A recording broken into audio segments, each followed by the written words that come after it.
आपकी नई बुक आई है द नागा स्टोरी और अभी महाकुंभ भी चल रहा है। आप हमें नागा साधुस के बारे में 5 फैक्ट्स बताइए, unknown facts. Thank you Ambika. अभी सबसे पहले तो मैं ये बात बोलूँगी कि हम लोग खुशकिस्मत है कि हमें इस महाकुंभ के हम साक्षी बन रहे हैं जो 144 वर्ष बाद हो रहा है। और आपने देखा होगा और लोग भी इस बात को लेकर बहुत हैरान रह जाते हैं कि जो कुंभ में असंख्य अनगिनत नागा साधु हमें नजर आते हैं वो अचानक कहाँ यकायक रातों रात गायब हो जाते हैं शाही स्नान के बाद। तो नागा साधुओं के बारे में सबसे ज़रूरी बात ये है कि वो लोग एक किसी हिमालय कंदरा या गुफाओं में जाकर तप करते हैं और केवल सिर्फ कुंभ के समय आते हैं शाही स्नान करने के लिए।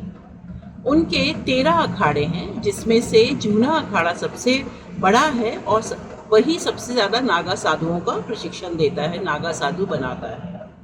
नागा साधुओं को अपना पिंडदान करना होता है और वे लोग 17 तरीके के पिंडदान करते हैं। 16 अपने परिजनों, रिश्तेदारों, जानकारों का और 17वां स्वयं का।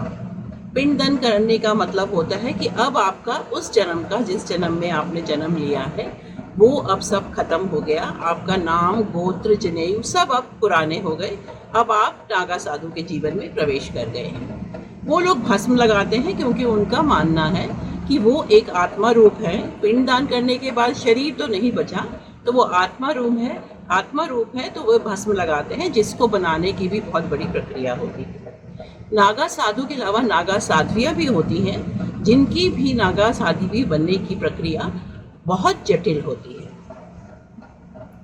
अच्छा, अब आप हमें अपनी स्टोरी में से एक छोटा सा एक्सट्रैक्ट पढ़ के सुना सकते हैं? ज़रूर। मैं आपको पृथ्वीराज चौहान के समय में जब गौरी ने उस पर हमला किया था और तराइन के युद्ध के बारे में हम सब जानते हैं, उसके आपको बताना चाहूँगी कि जब गौरी ने आक्रमण किया तो पृथ्वीराज की सेना पहुँचती कुरुक्षेत्र में, उससे पहले ही नागा साधुओं ने उसे घेर लिया था और उन्होंने पूरी तरीके से उसकी गौरी की सेना को तराइन में काट दिया था। इस युद्ध के बाद पृथ्वीराज चौहान ने सम्मान दिखाने के लिए कुंभ में नागा साधु योद्धा भिक्षुओं को हिंदू धर्म का ध्वज दिया, क्योंकि उन्हें धर्म रक्षक कहा जाता है। उन्होंने समय समय पर हमारी मंदिरों की रक्षा की है और उन्हें जो वो नागा साधु इस तरह से आए थे हमारे लिए, जब 8वीं शताब्दी में आदि गुरु शंकराचार्य ने कहा कि अब जो आक्रमण हो रहे हैं विदेशी ताकतों के लिए, तो हमें जो नागा जो योद्धा साधु थे जो व्यायामशालों में और वो शास्त्रों का भी अध्ययन करते थे, तो उन्हें अब शस्त्र धारण करने चाहिए। तो उन्हें शुरू से ही हिंदू धर्म का रक्षक माना गया है।